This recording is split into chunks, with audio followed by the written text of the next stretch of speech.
precocious young girl. Maybe I am still precocious or adventurous. While growing up, I realized that something was wrong somewhere. How I was treated as a young girl or as a teenager, but I didn't have a good understanding what was happening within my environment until I became a grown woman and things didn't seem to change. I'm not going to bore you with all that long history, but the fact remains that there had always been a burning desire within me as an adult, as a woman, as a wife, and as a grandmother, that something got to give. We need to address the way the female folk is treated within our society. So when I found myself as a first lady, I knew that I have a higher pedestal to say something and people will listen to me. So you will look at all my initiatives. It goes down to my desire to advance the cause of the girl child and invariably of women. So when it comes to Bemore, like I said, the experience as a teenager, I needed to address it. I found the need, I found the urgent need to give that little girl in the village, because I'm a village girl too. I'm like a village girl from Elaje or in Akoko, like Marvelous from Arigidi. That was the kind of background I had. And I knew that the way the world is today, if you give that little girl from that remote village a head start, she will excel. So that was why I went into Bemore headlong. I structured it in such a way that I began with the less privileged girls, gave the Ministry of Education to have the option, or rather gave them the opportunity to select the bright girls from underprivileged homes to come for Bemore. The first and second batch of Bemore, Ministry of Education gave us the girls. We didn't know them from Adam. Give me the brightest, but there must be girls that at the end of the day, when you give them laptop, they will appreciate it. Okay. Because there was no way their parents could have afforded such thing. I told them I didn't want Alakowe children. Their mother, father, they have laptops in their homes.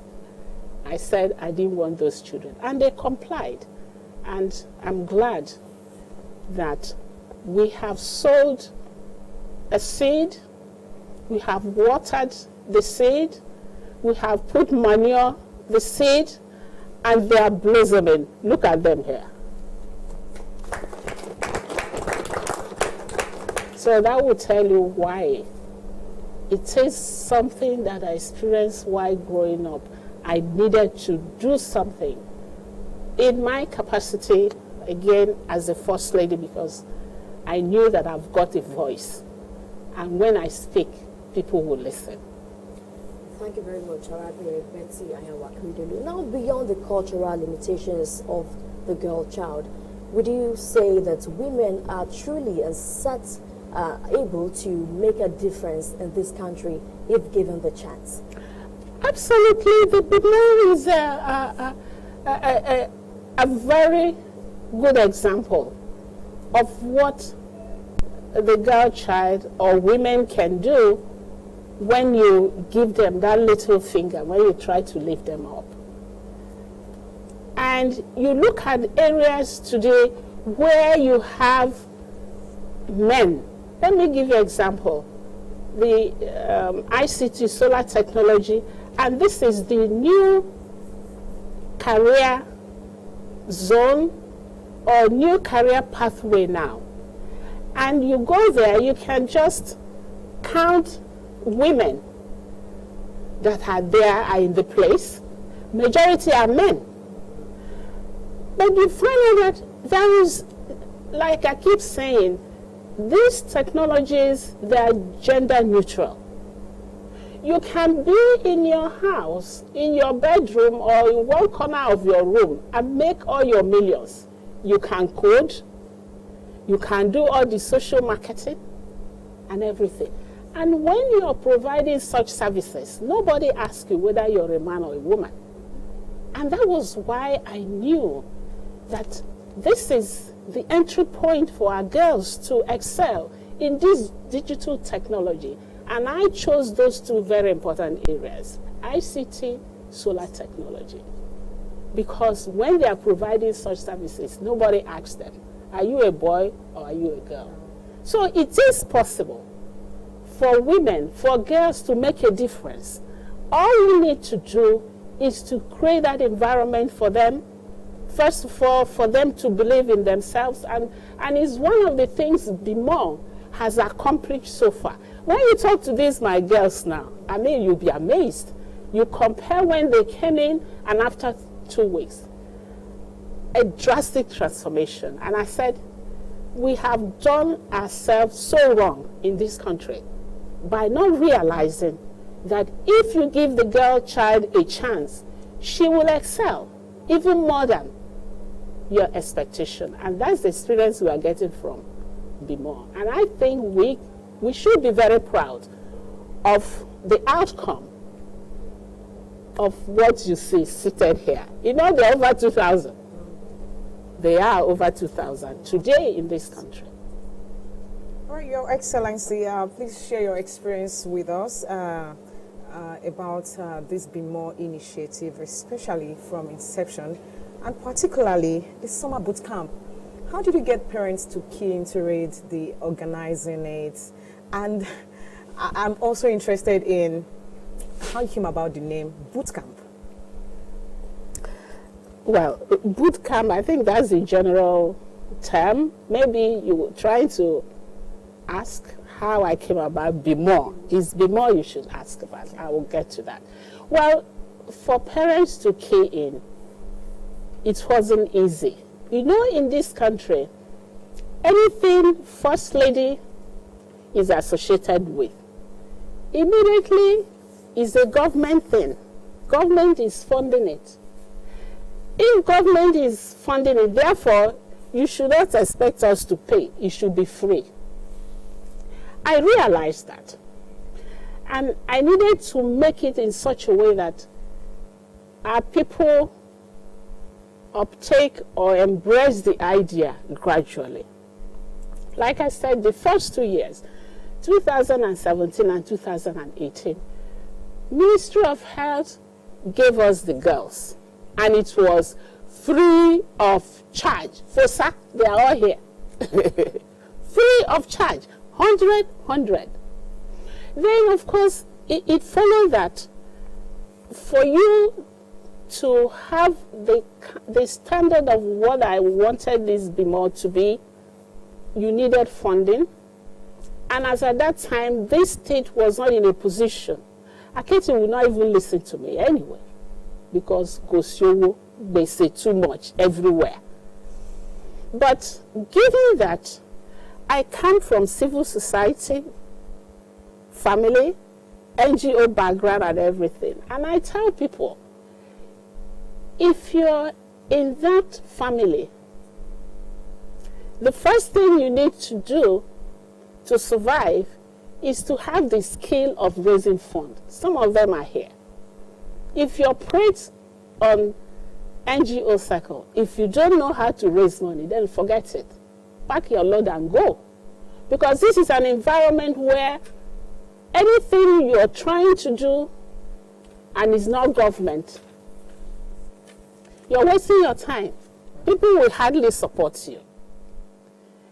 When they hear your NGO, oh, you're getting money from America, you're getting money from UK and all the rest of them. But that's not the situation. That's not the case. So you have to struggle to get funding, to do whatever you want to do. If government supports you, fine. If they don't support you, you're on your own. And that was exactly what happened in the case of Bemore. I was prepared. Like I said, I come from NGO background. You're all aware of Brecon. Brecon was already 20 years before I became First Lady. So without sounding immodest, we know how to raise money. We start from zero and we raise money to implement our project. So I used the strategy we've already used in Brecon. And again, being a First Lady, like I said, I now have a higher pedestal. First ladies, they don't have budget line. They don't have money. You don't award contracts. Nobody can say I've awarded contract to her. No, nothing like that. No shishi. But I keep saying this. If your First Lady wears sabi, if your First Lady wears sabi, you will use this platform and get a lot many things done. Yes. Because people would like to associate with you.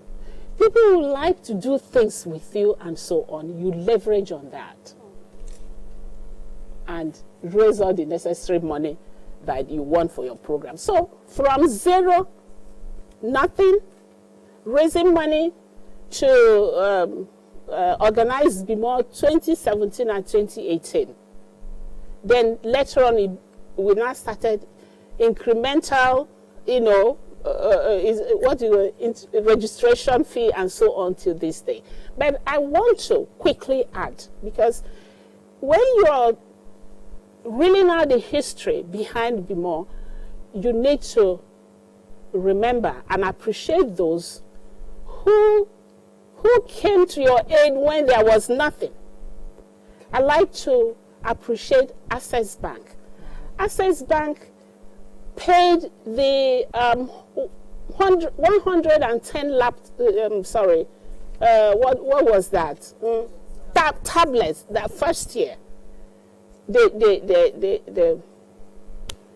paid for it because when we were in negotiating about this Bemore, and I told them that if you want to support me 100%. If you train these girls to learn how to operate laptops and computers and so on, you don't give them tools to practice when they get back, you're wasting your time. These children, their parents cannot afford. It's either you do it, you don't support me. So that was how I extracted that commitment from them. I will always appreciate them from doing that. And there are other banks too who supported, but the support Access gave was quite outstanding. So it followed that you can organize a training in ICT and give these children the tools that they need to practice at home. And that has been the system we follow to these days. We train them as they are going home. We give them laptops. And when the solar technology was also added, they are going home, they go with